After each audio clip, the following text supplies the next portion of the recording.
할렐루야.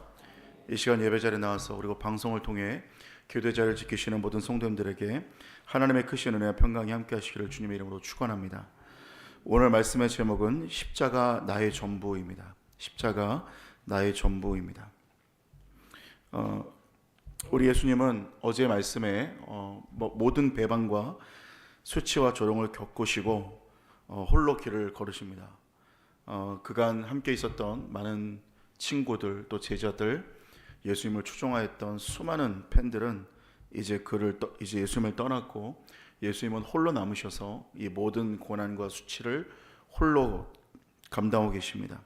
오늘 본문에 나오는 15장에는 십자가에 못 박히시는 예수님의 모습이 그려지는데요. 여러분, 우리가 영화 패션 오브 크라이스트를 보셨으면 아마 예수님께서 얼마나 잔혹하고 끔찍하게 십자가에 못 박히시고 또 채찍에 고통을 경험하셨는지 우리가 대충 간접적으로 경험할 수 있었을 것입니다. 15장 1절을 말씀을 보면 새벽에 대제사장들이 장로들, 서기관들 그리고 온 공의와 더불어 의논하고 예수님을 결박하고 끌고 갑니다. 실로 외롭고도 힘든 시간이 시작이 된 것이죠.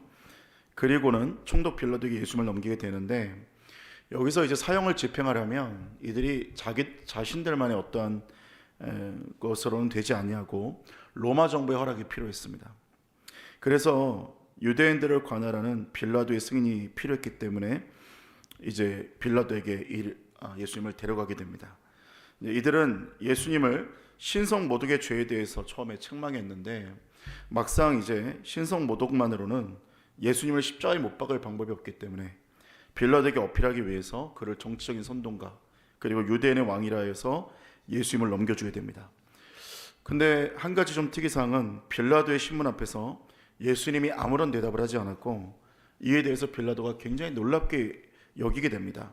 왜 그렇게 놀랍게 여겼겠습니까? 왜냐하면 그 누구라도 죽음 앞에서는 자신의 죄에 대해서 적극적으로 변호하고 나는 그런 적이 없다, 나는 죽을 사람이 아니다, 이렇게 말하는 것이 옳은데, 오늘 예수님은 마치 죽음을 당할 것을 알고 있는 사람처럼 아무 말도 하지 않고 모든 것을 받아들이고 있다는 겁니다. 오늘 말씀에 보니까 인간의 여러 가지 모습으로 악함이 등장하게 되는데, 먼저 10절에 보니까 일이 이렇게 된 처음에 이유가 뭐냐면 대제사장들이 시기함으로 예수님을 넘겨주었고, 15절에 보니까 빌라도가 무리에게 만족을 주고자 하여서 예수님을 다시 또 내어주었습니다. 결국은 왜 이 십자가의 사건이 진행이 되었느냐, 사람의 시기함과 또 남을 의식함 때문에 이렇게 진행이 됐다는 거예요. 그러니까 이 모든 감정에는 무엇이 내면에 깔려 있느냐면 두려움이라는 감정이 깔려 있다는 것이죠. 내 자리가 박탈되지 않을까, 혹은 내 가진 것이 빼앗기지 않을까, 그러한 마음에서 시기가 비롯되고 다른 사람의 눈에 잘못 나서 내 목숨이 위태롭지 않을까 하는 두려움에서 남을 의식함이 나오게 된다는 겁니다. 예를 들어서 사울과 다윗이 정확한 차이를 보여주는데, 사울은 아말렉 전투 앞에서 병사들의 사이가 떨어질 것을 의식해서 제사를 드려놓고 나중에 사무엘에게 책망을 받으니까 사람들 앞에서 다시 나를 높여달라 이렇게 요청을 하고, 다윗은 밧세바 간음과 우리아에 대한 간접 살인교사 때문에 나단 선지자의 책망을 듣고서는 금식하고 회개하고 한 가지 기도 제목이 뭐였냐면 오로지 하나님의 구원과 기쁨을 회복시켜달라, 이렇게만 기도했다는 거예요. 사울과 다윗의 차이가 무엇이었냐면 그 내면에 두려움이 있느냐 없느냐의 차이였다는 거죠. 갈라디아서 1장 10절에 보니까 내가 지금까지 사람들의 기쁨을 구하였다면 그리스도의 정이 아니니라, 이렇게 말을 했습니다. 시편 121편에 보니까 내가 산을 향해 눈을 들리라 나의 도움이 어디서 올까, 이렇게 말하면서 결론이 뭐냐면 천지를 지으신 여호와께서로부터 내 도움이 임한다, 이렇게 고백을 했다라는 거예요. 여러분, 결국은 우리의 시선이 어디에 있는가, 우리 내면의 두려움의 동기가 무엇인가, 그것이 어마어마한 결과를 낳게 되고 차이를 이루게 된다는 겁니다. 사랑하는 여러분, 오늘 한 날이 하나님의 눈치를 보는 한 날, 사람의 눈치가 아니라 하나님의 눈치를 보는 한 날이 되시기를 주의 이름으로 축원합니다. 그러나 우리가 한 가지 눈여겨볼 것은 이러한 사람들마저도 예수님의 구원의 도구가 됐다는 거예요. 사실 구원의 도구가 되는 방법은 여러 가지지만 대제사장들이나 아니면 가룟 유다 같은 악역으로 구원을 돕는 것은 참 슬픈 일일 것 같습니다. 아무튼 오늘 중요한 것은 오늘 본문의 마가복음 15장은 십자가의 성공과 십자가의 구원의 계가가 분명하게 이루어져서 하나님의 계획은 완벽하게 진행됐다는 것을 우리가 보게 된다는 겁니다. 여러분, 그렇다면 오늘 십자가의 구원은 오늘 이 시대를 살아가는 우리에게 어떤 메시지를 주고 있는가 함께 우리가 나누고 함께 기도의 제목과 은혜의 말씀을 나눌 수 있기를 원합니다. 첫 번째로 구원을 이루시는 하나님의 강권적인 은혜입니다. 구원을 이루시는 하나님의 강권적인 은혜입니다. 아마 우리가 자녀들이 부모님과 대화해서 굉장히 부모님의 마음을 좀 후벼 파는 그런 말이 있다면 아마 이런 말일 겁니다. 살면서 엄마 아빠가 나한테 해준 게 뭐야? 이런 말 하면 부모님 마음이 굉장히 아플 것 같아요. 또 이런 말도 할 수 있지 않겠습니까? 내가 엄마 아빠한테 언제 나 낳아달라고 그랬냐고. 이러면 아주 한 대 때리고 싶은 마음이 막 불쑥 올라올 것 같습니다. 여러분, 근데 솔직히 말해서 그 말이 맞죠. 언제 부모님이 자녀 동의 없고 자녀 낳은 적은 없지 않습니까? 사실은 부모가 남자 여자가 사랑해서 아이가 생기고 아이를 낳았는데 사실 이 부분은 뭐 이 아이를 꼭 낳겠다 이렇게 예정하고 낳은 건 아니죠. 그러니까 이 자녀 입장에서는 내 동의 없이 부모님이 나를 낳은 겁니다. 뭐 그건 맞는 말이죠. 사실 그것도 마찬가지로 십자가도 마찬가지 아니겠습니까? 우리가 구원해달라고 요청한 거 아니었고 우리를 위해서 십자가에 줘 주십시오 이렇게 요청한 거 아니었습니다. 구약에서도 선지자를 보내달라고 한 것이 아니라 하나님께서 강권적으로 선지자를 보내주시고 살 길을 예비해 주셨다는 거예요. 그런데 오늘 왜 그렇게 억지로 오늘 하나님께서 강권적으로 십자가를 보내시고 또한 강권적으로 선지자를 보내셨냐면 우리를 사랑하시기 때문에 우리에게 살 길을 예비하시기 위해서 십자가를 보내주셨다는 사실입니다. 본문의 21절 보니까 말 그대로 억지로 십자가를 진 구레네 사람 시몬이 등장합니다. 구레네 사람 시몬이 지나가던 길에 갑자기 십자가를 지게 됐어요. 예수님은 무리한 일정과 또 채찍질로 인해서 더 이상 십자가를 질 수 없는 아주 그러한 몸이었습니다. 그렇게 당시에 그곳을 지나가던 구레네 시몬이 십자가를 지는데 죄송한 표현이지만 얼마나 재수없다고 생각을 했겠습니까? 갈 길을 가야 되는데 도대체 무슨 죄를 졌는지도 모르는 얼마나 극악한 죄를 저질렀으면 이 저주스러운 십자가를 지고 가겠느냐, 얼마나 그런 상상을 하면서 구레네 시몬이 이 십자가를 억지로 지고 가겠습니까? 여러분, 그런데 사실 우리가 한번 이런 것을 상상할 때 예수님이 걸어가시고 구레네 시몬이 또 십자가를 앞에서 지고 억지로 걸어가는 그 모습을 보는데 이 모습이 사실 우리의 모습처럼 보여진다는 거예요. 원래 이 십자가는 구레네 시몬이 억지로 예수님 대신 져준 게 아니라 원래 이 구레네 시몬의 것이었고 예수님이 대신 십자가에서 죽으러 가주시는 거였죠. 여러분, 마찬가지로 우리에게도 마찬가지입니다. 이사 53장에는 십자가가 내 것이 아니라 재수없게 짊어진 것이라고 생각하는 현대판 구레네 시몬 같은 우리에게 이렇게 선언하고 있습니다. 이사 53장 이렇게 말합니다. 그는 실로 우리의 질고를 지고 우리의 슬픔을 당하였거늘 우리는 생각하기를 그는 징벌을 받아 하나님께 맞으며 고난을 당한다 하였노라. 그가 찔림은 우리의 허물 때문이요 그가 상함은 우리의 죄악 때문이라. 그가 징계를 받음으로 우리는 평화를 누리고 그가 채찍에 맞음으로 우리는 나음을 받았도다. 우리는 다 양 같아서 그릇 행하여 각기 자길로 갔거늘 여호와께서는 우리 모두의 죄악을 그에게 담당시키셨도다. 여러분, 놀라운 일은 억지로 진 구레네 시몬에게 놀라운 역사가 일어나는데 전승에 보면 구레네 시몬이 스페인의 감독이 되고 그 아들 알렉산더가 순교자가 되었다, 이런 전승이 있습니다. 더군다나 21절에 보니까 알렉산더 루퍼의 아버지다 이렇게 표현할 때 이 알렉산더 루퍼가 어떤 사람들인지 수식어가 없는 걸 보았을 때 당시에 책을 내는 사람들은 이름만 들어도 유명한 사람, 이름만 들어도 알 것 같은 유명한 그리스도인들이었다는 거예요. 그러니까 이 아들들은 정말 그리스도인으로서 훌륭하고 탁월한 삶을 살았다는 것을 우리가 볼 수 있다는 거예요. 그러니까 여러분, 구레네 시몬이 예수님을 영접하고 나서 그때의 장면을 다시 회상할 때 이렇게 생각하지 않았겠습니까? 재수없게 십자가를 진 것이 아니라 내가 죽었어야 할 그 십자가에 죄 없으신 예수님께서 대신 죽으신 것이구나, 나를 위해 어린 양이신 예수님께서 대신 죽으신 것이구나 하고 그날의 기억을 눈물로 기억했을 것입니다. 사랑하는 성도 여러분, 오늘 구레네 시몬이 어떤 자격이 있어서 십자가 진 것 아니었고 탁월해서 십자가 진 것 아니었습니다. 내가 졌어야 할 십자가를 그냥 예수님이 대신 지셔야 할 십자가를 들고 같이 걸어가 준 것밖에 없습니다. 오늘 이것이 영적인 눈이 열리면 보이게 된다는 겁니다. 십자가의 축복은 무엇이냐면, 이 십자가는 내가 억지로 지고 가는 십자가, 무거운 십자가가 아니라 내가 죽어야 할 십자가에 예수님이 내 이름표 달고 죽어주셨구나, 이것이 영적인 눈이 열려 보이게 된다는 거예요. 사랑하는 성도 여러분, 오늘 우리가 억지로 지고 걸어가는 것 같은 신앙생활, 억지로 지고 걸어가는 것 같은 십자가지만 실상은 우리 주님이 다 십자가에서 내 모든 죄와 내 모든 허물을 덮으시고 함께 내 이름표를 달고 대신 죽어주신 영광의 십자가인 줄로 믿습니다. 오늘 그 십자가의 구원의 은혜가 저와 여러분에게 충만하게 넘치기를 주님의 이름으로 축원합니다. 두 번째로는 단절된 관계를 회복시키시는 은혜입니다. 단절된 관계를 회복시키시는 은혜입니다. 저는 성경을 보면서 이 장면을, 우리가 오늘 본문의 말씀 보니까 이 장면들이 눈에 들어왔습니다.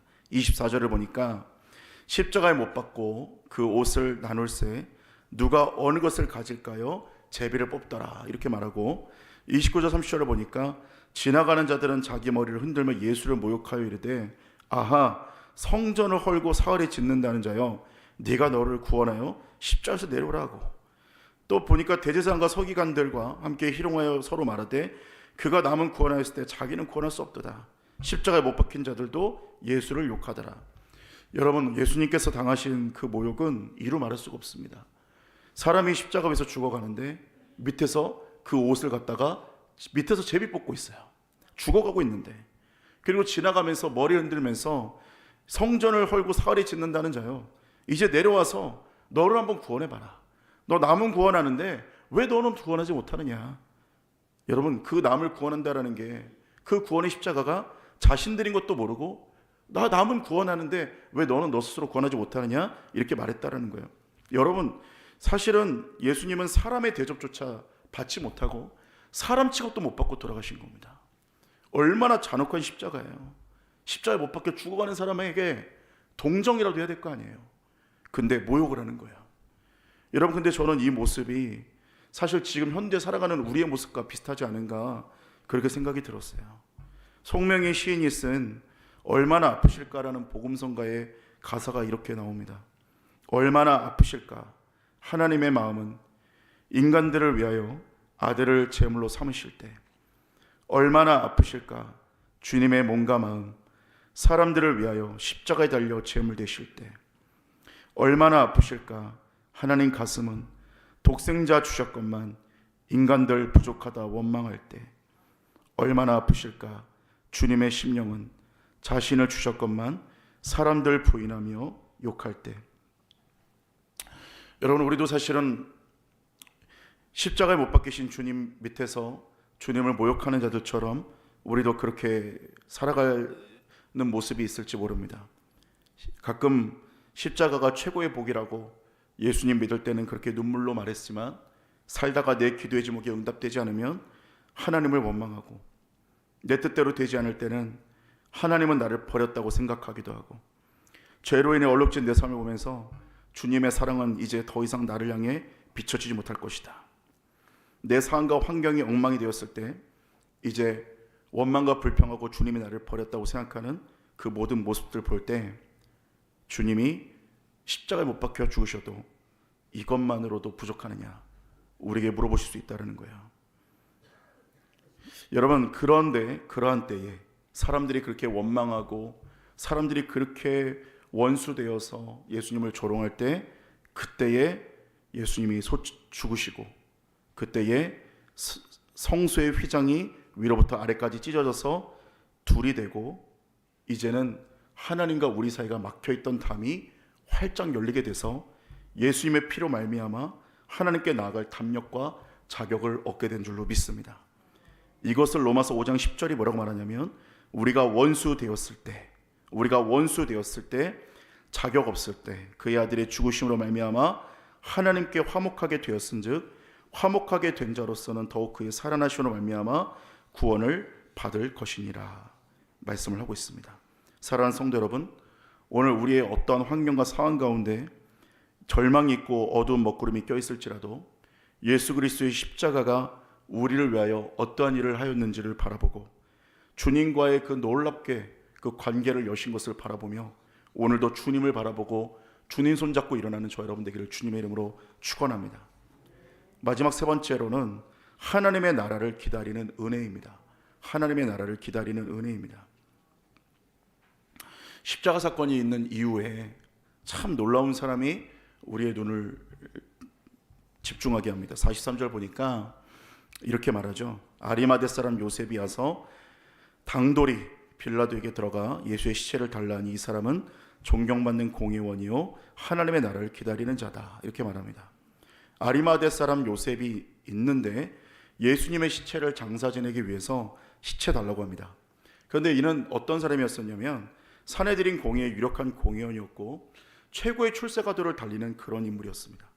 그러니까 만약 그가 시체를 달려는 그런 행보를 하게 되면 이제 어떤 문제가 생기냐면 예수님의 사형을 선고한 동료 공의원들로부터 왕따를 당하게 되고 배척을 당하고, 그리고 결국 세상의 모든 출세길은 다 막히게 될 수 있고요. 더군다나 생명까지도 빼앗길 위험에 노출되게 되는 것을 각오한 겁니다. 그럼에도 불구하고 성경은 오늘 이 사람이 시체를 달라, 모든 것을 각오하고 시체를 달라, 내가 예수님의 장사를 하겠다, 예수님의 내가 장사를 하겠다, 시체를 달라, 이 모습을 보면서 뭐라고 표현하냐면 당돌하다, 이렇게 표현합니다. 용기 있다라는 거예요. 당돌할 정도로 용기 있는 이유가 무엇이냐? 여러분, 그 이유는 그 목적과 바라는 바가 바뀌었다는 겁니다. 앞서 빌라도와 제사장들은 시기와 사람의 눈치를 바라보면서 두려움이 가득했어요. 근데 오늘 아리마대 사람 요셉은 아주 다른 모습을 보여줍니다. 하나님의 나라를 기다린 자가 되어서 당돌하게 두려움이 사라진 겁니다. 오늘 십자가가 나의 십자가가 되고 그 위에서 나의 옛자가 처리된 사랑하는 성도 여러분, 하나님 나라가 소망이 되고 영원한 꿈과 목적으로 바뀌어진다면 우리는 이 세상에서 두려움이라는 단어가 없이 사랑의 두려움을 내어쫓고 예수님에 대한 사랑과 그 나라에 대한 소망이 가득하게 되어 승리하게 될 줄로 믿습니다. 오늘 두려움을 쫓을 수 있는 가장 큰 능력은 무엇입니까? 사람의 눈치가 아니라, 세상의 어떤 두려움이 아니라, 오늘 어떤 두려움을 잃어버릴 수 있는 가장 큰 힘은 오늘 다른 것이 아니라 하나님 나라를 향한 소망이고, 또 하나님 나라를 향한 소망이 우리 가운데 충만하게 넘치게 될 때 그러한 두려움이 쫓겨져 나가게 될 줄로 믿습니다. 오늘 십자가를 붙들고 오늘 어떠한 우리의 삶에 다른 그 무엇이 있다 해도 십자가만이 우리의 소망이고 십자가만이 우리의 해답이라는 것을 믿고 나아가는 저와 여러분 되시기를 주님의 이름으로 축원합니다. 함께 기도하시겠습니다. 사랑의 하나님, 우리를 부르시고 하나님의 능력과 은혜로 붙들어 주심에 감사를 드립니다. 오늘 이 한날도 주님의 말씀을 따라가며 주의 은혜 가운데 거하는 복된 은혜가 있을 수 있도록 인도하여 주시옵소서. 십자가의 은혜가 우리 가운데 충만하게 넘치기를 원합니다. 사랑의 하나님의 능력으로 충만케 하시고 오늘도 십자가의 은혜로 말미암아 담대함을 얻으며 두려움을 쫓겨져 나가는 역사가 일어나게 하여 주시옵소서. 이 시간 하나님 앞에 귀한 예물 드린 손길들이 있습니다. 모든 예물 드린 손길들마다 큰 은혜가 있게 하여 주시고 하늘의 신령한 은혜, 땅의 기름진 복이 충만하게 하여 주셔서 드려진 예물들로 인해서 죽어가는 영혼들이 살아나는 곳에 쓰여져 회복과 소생의 은혜가 있도록 축복하여 주시옵소서. 이 새벽 주님과 교제하며 간구하며 나아갈 때 하늘의 신령한 은사들과 은혜가 부어지게 하여 주시며 우리 안에 거룩을 향한 갈망이 부어지게 하여 주시옵소서. 감사드리며 우리 주 예수님의 이름으로 기도합니다. 아멘.